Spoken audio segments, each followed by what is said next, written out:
selamat datang lagi di channel Nelma Daan. Terima kasih kalian selalu tungguin video-video terbaru dari channel ini. Channel Nelma Daan sekarang sudah ada di Spotify. Jadi kamu bisa dengerin cerita-cerita inspiratif sambil melakukan kegiatan sehari-hari.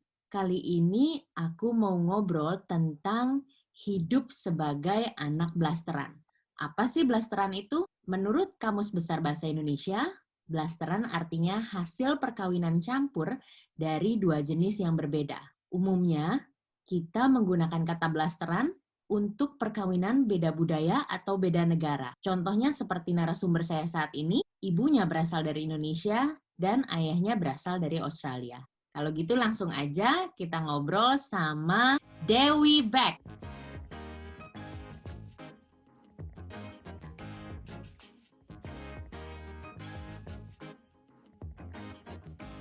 Halo Mbak Dewi. Halo Mbak Nelma. Mbak, makasih banyak ya udah aku gangguin terus loh kamu nih. Wah, terima kasih aku udah diajak ikut ke acara Nelma Dan. Seru deh. Yang sering aku dengerin di Spotify. Wow, thank you loh Mbak. Mbak Dewi ini tetangga aku waktu kita tinggal di Woking dan juga banyak kasih input untuk kemajuan di channel aku. Jadi makasihnya banyak banget buat kamu Mbak. You're welcome. Aku mau ngobrolin seputar hidup sebagai anak blasteran. Jadi kamu ini ibunya Indonesia, ayahnya dari Australia. Jadi ibu saya itu aslinya dari Madiun, Banyumas. Kemudian bapak saya orang tuanya dari Irlandia sama dari Wales. Dan ayah saya lahir di India karena keluarganya dulu tentara. Kemudian menjadi warga negara Australia. Dan sekarang tinggal di sana. Kamu nih jadi campuran apa dong? Kalau ada yang nanya biasanya dari mana asalnya? Biasanya saya bilangnya dari Australia dan Indonesia. Waktu kecil kamu menghabiskan masa kecil kamu di mana?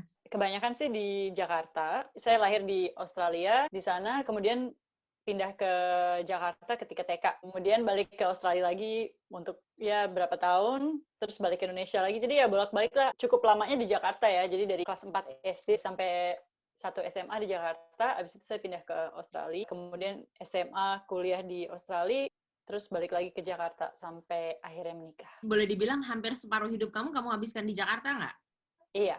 Sebagai anak dari orang tua yang beda budaya, orang tua ngajarinnya seperti apa sih Mbak? Banyakan budaya Indonesia atau budaya Australia? Orang tua kita kan bekerja ya, berkarir. Jadi ketika di Jakarta kita banyak besarnya sama oma, sama eyang. Lebih banyak dapat Indonesianya ya ketika bertumbuh kembang itu di Jakarta, lebih banyak Indonesianya. Ini tampilan kamu dari kecil emang udah maksudnya kelihatan bule banget gitu atau makin kamu besar baru kelihatan bulenya, Pak? Kayak waktu kita TK di Indonesia tuh sebenarnya nggak merasa beda sama teman-teman ya, rasanya sama aja gitu. Anak kecil tidak membedakan. Pas SD mungkin baru mulai ada yang kayak bule gitu ya. Kita kayak, hah? Emang gue beda ya gitu, kayak kita baru kayak gitu tuh. Jadi kita dipanggil bule, bebek, karena Dewi Beck. Jadi lebih sering dipanggilnya bebek dibanding bule. Jadi kamu udah mulai remaja, kan kamu masih sekolah di Indonesia. Kamu sempat sekolah di Indonesia.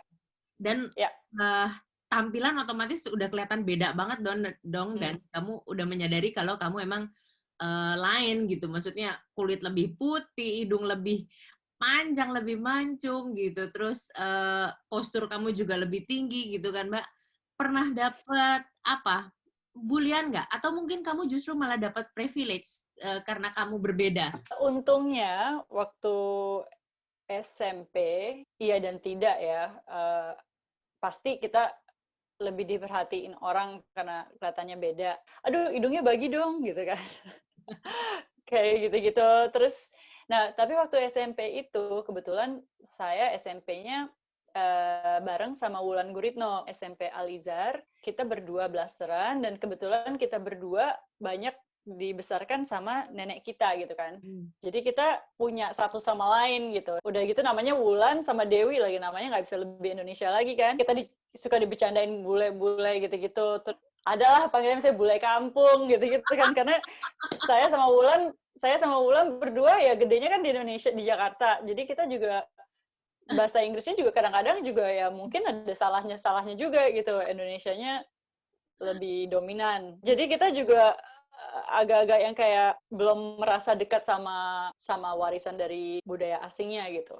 Tapi memang tampilannya kayak begini, tapi kita merasa Jawa banget. Kalau pulang ya makannya sayur lodeh sama nasi gitu kan. Iya, iya, iya, bener-bener. Tapi Mbak, emang bener loh. Ini aku pernah bilang juga sama kamu, aku nggak tahu kamu notice apa nggak. Unggah-ungguhnya tuh kamu juga paham banget dan kamu terapin gitu kan. Selain suka makanan Indonesia ya, nilai-nilai Indonesianya tuh seperti apa sih yang ditanemin Mbak? Wulan juga ngerasain nih sama saya karena kita berdua banyak sama eyang kita. Jadi itu kan mereka generasi di atas orang tua ya. Jadi mungkin lebih dan orang Jawa mereka lumayan ya bisa dibilang kita lumayan dibesarkannya agak kolot dibanding teman-teman yang lain. Jadi nenek kita punya tanggung jawab sama kita terus ngurusin kita. Jadi mereka galak banget sama kita berdua. Kita terkenal punya eyang yang galak-galak, jadi aturannya banyak banget. Kolot deh, ya kolot banget. Terus kalau misalnya main juga orangnya harus datang, harus pamit dulu lah. Mau benar-benar ketat banget lah, aturannya banyak banget kita berdua. Nah, nggak tahu itu apa dari Jawanya, apa dari angkatan omanya, nggak tahu deh. Pokoknya kita berdua banyak dapat aturan-aturan. Berapa persen Mbak kira-kira kamu Indonesianya Mbak? Kalau saya sih bakal bilang mungkin 80% ya, tapi nggak tahu teman-teman yang lain bilangnya berapa. Jadi yang sempat bikin bingung itu adalah ibu saya tuh dia banyak besar di luar. Ibu saya baru balik ke Indonesia ketika dia kuliah. Jadi sebenarnya banyak aturan mainnya itu saya banyak dapat dari oma saya. Mungkin adik saya Dimas juga banyak dapat dari oma karena kita besar sama oma. Kamu udah makin kesini kan makin mempelajari kedua budaya. Jadi menurut kamu kira-kira cara garis besar perbedaan budaya Indonesia sama Australia apa Mbak? Orang Indonesia itu hormat ke orang tuanya sangat dipraktekkan gitu kan, kita ke orang tua itu atau ke orang yang lebih senior. Ada cara mainnya gitu kan, ada cara kita sopan santunnya. Sedangkan kalau di Australia kan apalagi yang generasi saya sekarang nggak segitunya gitu, kita sama aja gitu, mau umur berapa aja kita sepantaran gitu, cara kita ngomongnya, cara kita sehari-harinya. Kayak manggil gitu ya, kayak misalnya mungkin tante dari mama kamu masih panggil tante, tapi kalau tante dari om kamu manggilnya mungkin nama gitu kali ya? Menarik banget tuh. Jadi ibu saya selalu bilang ke kita, kamu harus manggil tante, harus manggil om, harus manggil pak, harus manggil bu, ya kan? Ibu saya ketika punya teman-teman yang orang asing, suka bilang, oh nggak apa-apa, Dewi manggil saya pakai nama aja. Terus ibu saya bilang, oh nggak bisa. Nah itu kadang-kadang, sedangkan yang temannya yang orang asing itu menganggap itu respect kan, nggak usah pakai om, nggak usah pakai tante, bu, atau pak, itu buat mereka respect kita sama, panggil aja nama. Sedangkan mami selalu bilang, nggak bisa, itu budaya kita harus pakai nama panggilan untuk respect, dan itu sesuatu yang saya mau pertahanin dengan anak-anak saya. Sekarang sama Dharma, saya ngalamin itu tuh sekarang di sini. Wah, gimana nih ya gitu kalau sama teman-temannya kan, sama ibunya temennya, saya juga masih agak aneh gitu, kok Dharma manggilnya nggak tante atau om gitu. Kita baru pindah sini, terus punya teman, saya nyuruh Dharma manggilnya tante atau om. Terus jadi canggung gitu. Oh, no, jangan panggil saya pakai tante, jangan panggil pakai om gitu. Jadi kita aturan mainnya kayak, oke, berarti kita di sini ya. Gimana ya? Kadang-kadang kita harus kompromi sama budaya di sekitar. Mungkin Mbak Nelma ngalamin hal yang sama kali sama anak-anak juga. Tante om kita panggil berarti uncle auntie gitu kan ya? Mereka kan yang kayak nggak usah jangan panggil uncle auntie gitu. Tapi gue tetap bilang ke anak-anak gue pakai bahasa Indonesia aja manggilnya. Jadi misalnya tante, bahasanya jadi tante bukan auntie gitu. Karena itu ide bagus tuh. Gue ngeliat soalnya di Singapura Mbak, yang biasa kita panggil uncle auntie kan yang udah tua banget deh gitu. Jadinya mungkin mereka juga nggak tahu kurang nyaman dengan itu gitu. Tapi gue selalu jelasin teman-teman gue di sini, anak gue akan manggil mereka tante in bahasa Indonesia tante gitu. Om ya gitu. Misalnya namanya Om Graham gitu kan, ya Om Graham bukan Uncle Graham gitu.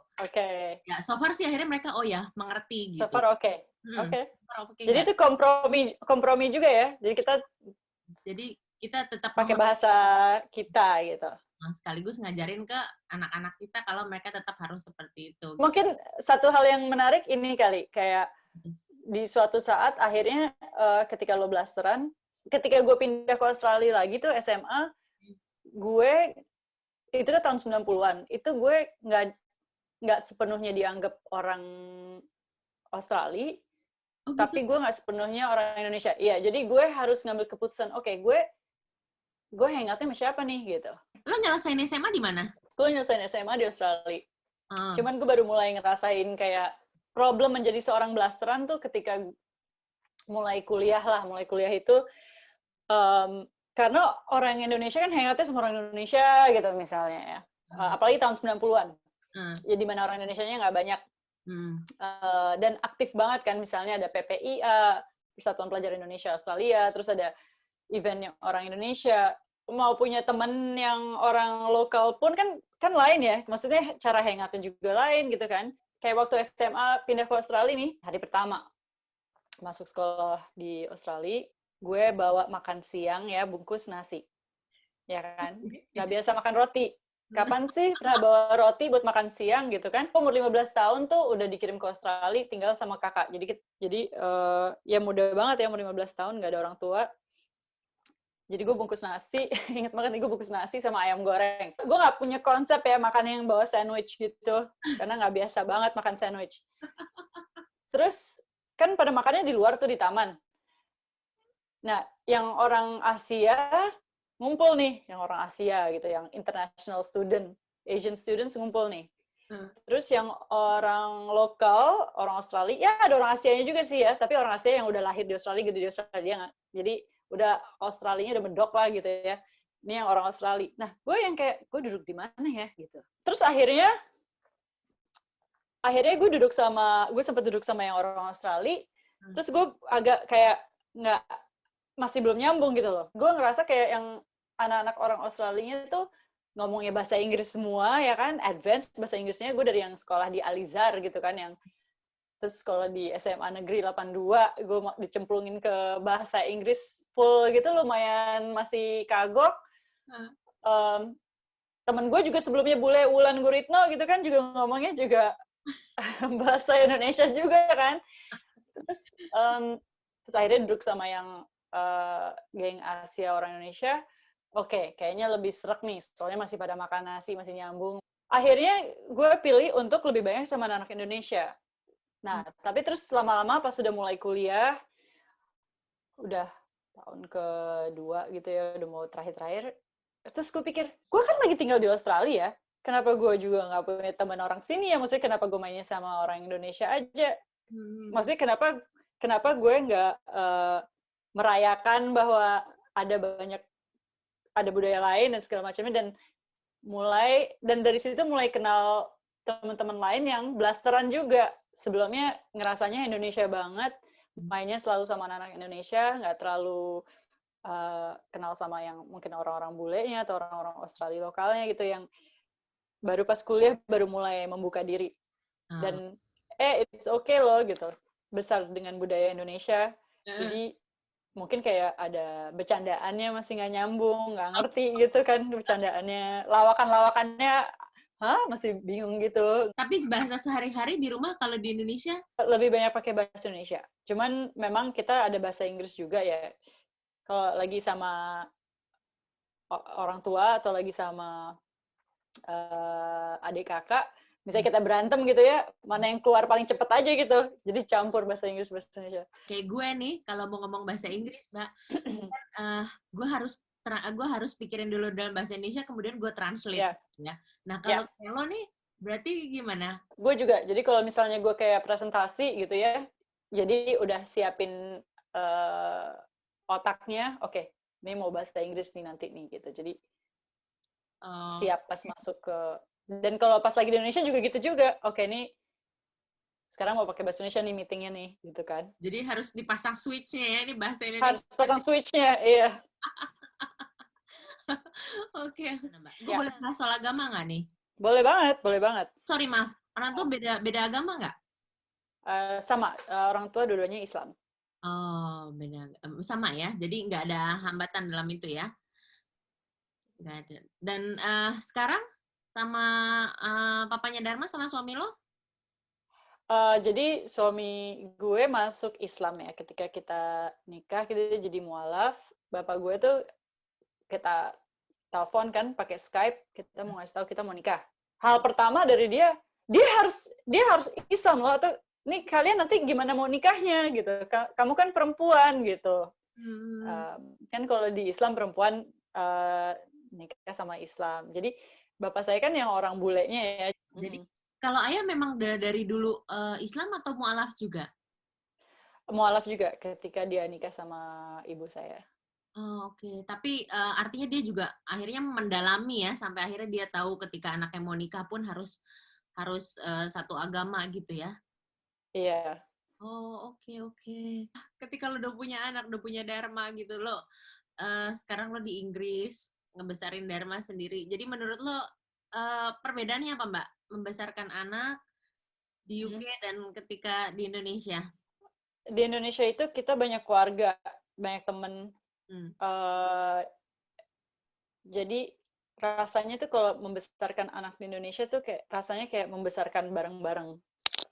Komunitasnya semua ikut terlibat dari lahir. Jadi upacara dan adat yang ada di Indonesia yang kita punya, yang berhubungan dengan anak, ada terus gitu kan ya, dari sejak lahir. Jadi misalnya kalau kita yang kita jalanin itu 40 harian, terus itu semuanya kumpul, doa bareng, potong rambut, dia digilir gitu kan, di antara yang sepuh-sepuh, semuanya kebagian gunting rambutnya. Itu kan intim banget sebenarnya ya.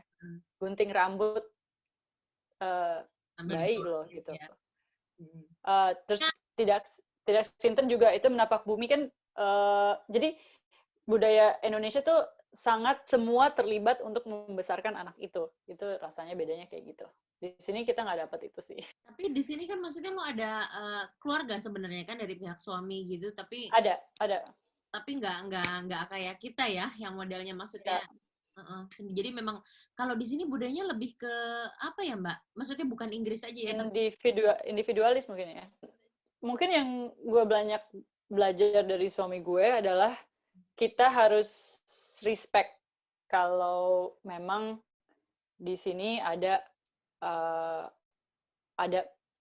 perbedaan antara kolektif sama individualis. Kalau di Indonesia itu kan budayanya kolektif. Apa-apa kita selalu mikirin orang lain. Iya kan? Gini deh, kayak lockdown aja deh. Lockdown aja, teman-teman orang Indonesia makanan tuh pada nggak habis kan ya, kayak pada kirim-kiriman makanan atau nunjukin kasih sayangnya dengan cara hal-hal kecil lah, kasih perhatiannya. Orang Indonesia kan seperti itu. Bahkan sama anak kecil pun seperti itu. Sedangkan kalau misalnya sama keluarga yang dari Inggris atau sama mertua dari Scotland, kayak misalnya kita nelpon pun kita nggak langsung nelpon, kita minta izin dulu, boleh nggak gue nelpon lo gitu kan. Karena kalau di Indonesia kan bahkan ada lagunya, makan nggak makan sing penting kumpul gitu kan. Iya. Misalnya gini juga nih, waktu sama Graham kita mau nikahan di Jakarta. Kita mau nikahan, lagi ngurus undangan segala macam bla bla bla, punya bapak orang asing ya, jadi dia juga bisa ngasih masukan kadang-kadang kan. Dia bisa bilang, jangan lupa loh, itu undangannya mesti dikirim juga ke mertua kamu. Loh, kan mertua mesti dikasih kirimin undangan juga, orang dia bagian dari acara ya kan. Ya kita kan mikirnya kan, loh kan emang dia bagian dari acara, dia ikut mengundang orang lain gitu kan. Nggak bisa. Harus formal pakai undangan, harus kayak gitu, ada step-stepnya. Dari yang keluarga Inggrisnya, mereka mau terima undangan dari kita gitu. Si orang tua itu mungkin jadi lebih kepada tamu sebenarnya ya. Iya, ya. Lo ngajarin agama ke Dharma gimana nih, Mbak? Di lingkungan yang kita jadi minoritas di sini. Oke, jadi untuk agama, gini aja, dari bayi itu lahir aja, udah ada yang bacain azan kan. Jadi suara azan itu hal pertama yang dia dengar ketika dia lahir. Jadi dari situ gue ambil aja aturan main dari situlah gitu. Oke, berarti dari suara. Jadi mungkin kalau misalnya gue sholat atau gue berdoa, Dharma dari kecil udah denger gue berdoa gitu ya. Dan dia lumayan kayak dia denger bahasa Indonesia aja, itu hal yang dia lumayan sering dengar gitu. Atau gue bawa dia ke masjid, kalau misalnya lagi lebaran, terus dibiasain aja sih. Dia ngeliat gue sholat, atau kayak kemarin dia baru pertama kali belajar wudhu.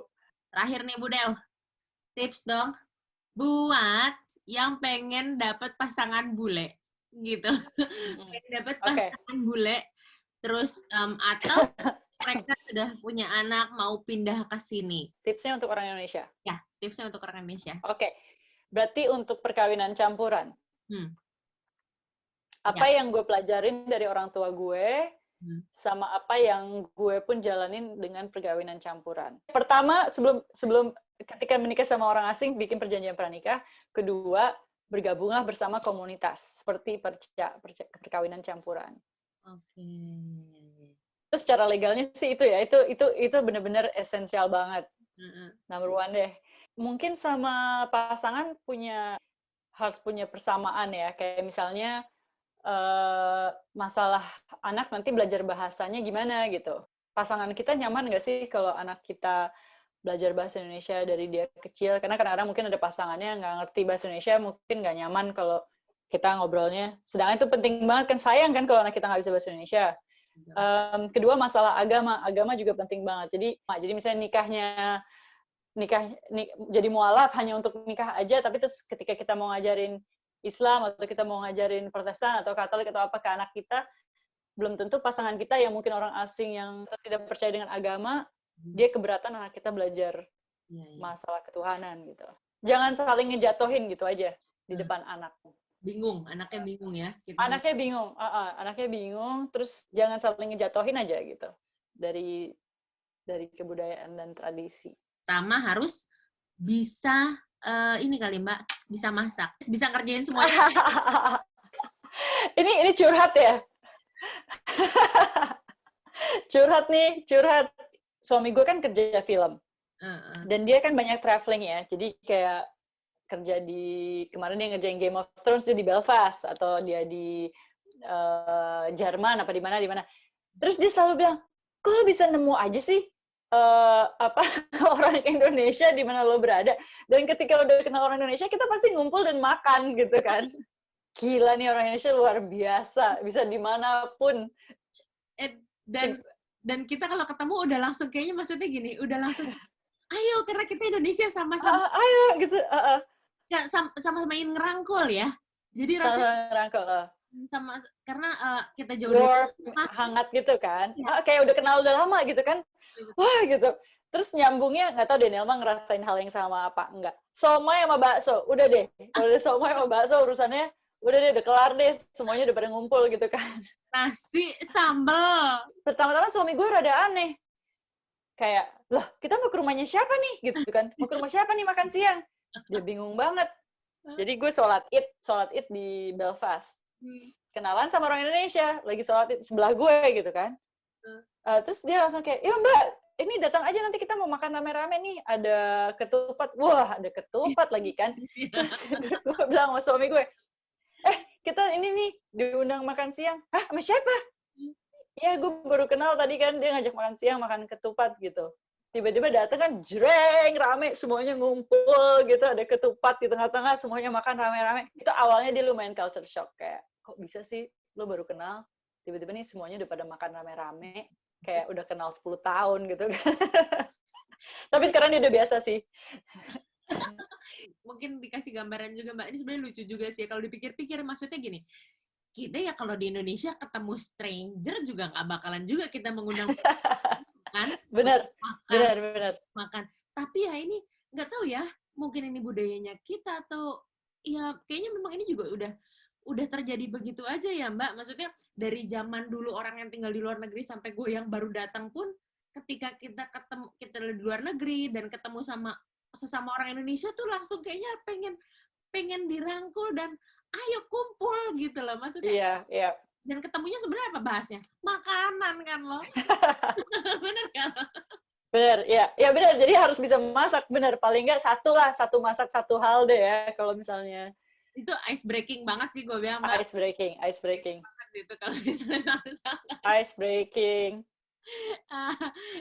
Nah, gue lupa Mbak. Tadi gue mau nanya sama lo. Yep. Lo pernah cerita-cerita nggak sama temen lo yang suaminya orang Indonesia gitu, dan lo pernah saling compare nggak? Maksudnya gini, pasangan orang bule sama pasangan orang Indonesia tuh bedanya di mana sih, Mbak? Karena kan gini, teman-teman di Indonesia tuh banyak yang dan maksudnya nggak tahu kenapa ya, kita tuh kalau melihat bule itu maksudnya poinnya kayaknya pasti dia lebih pintar,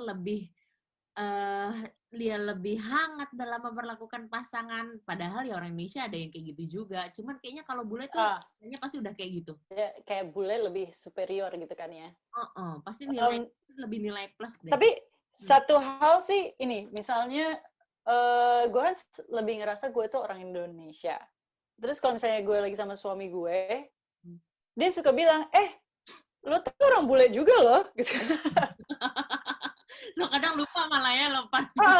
Lo tuh sebenarnya aslinya dari Inggris juga loh, asal usulnya gitu kan ya, bibit bebet bobotnya ada juga loh dari sini loh, gitu.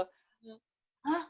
Oh iya ya, gitu. Soalnya gue kayak membedakan antara dia orang bule sama gue orang Indonesia gitu kan. Ya lo kan orang bule gitu sih. Ya, jadi dia suka kayak narik gue lagi ke bumi gitu, terus yang lo juga blasteran lo gitu. Karena gue gedenya sama ibu yang sangat nasionalis, malah guenya kali yang suka kayak orang Asia itu lebih superior loh gitu kan, kayak kita sejarahnya jauh banget loh gitu loh. Kita udah punya candi dari zaman dulu banget gitu kan, sebelum lo punya Buckingham Palace gitu kan.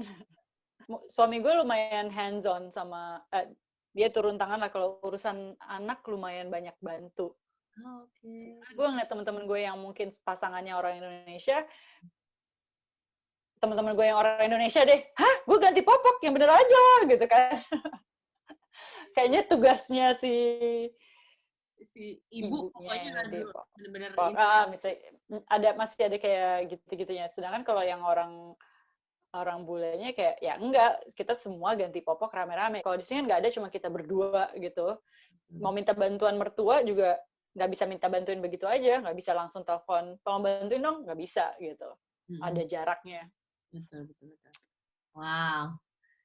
Wow, seru banget Mbak Del. Thank you banget loh. Ini obrolan kita hari ini nih seru, bermanfaat, dan mudah-mudahan teman-teman jadinya bisa berpikir ulang atau mungkin menjadi tambah yakin kalau misalnya mau punya pasangan beda budaya. Oke. Terima kasih banyak ya Mbak, waktunya. Obrolan kita seru banget, bermanfaat banget. Dan jangan lupa bikin perjanjian pranikah. Itu penting banget ya, jadi ya. Itu penting banget. Oke, kalau gitu Mbak Dewi, sekali lagi terima kasih. Teman-teman, terima kasih banyak sudah nonton episode ini. Jangan lupa kalau nggak bisa nonton di YouTube, kamu bisa dengerin ini di Spotify. Kalau gitu, sampai ketemu lagi di episode berikutnya. Jangan lupa klik like, share, komen. Kasih tahu juga video apa yang kamu mau tonton di episode-episode berikutnya. Terima kasih Mbak Dewi. Terima kasih. Assalamualaikum.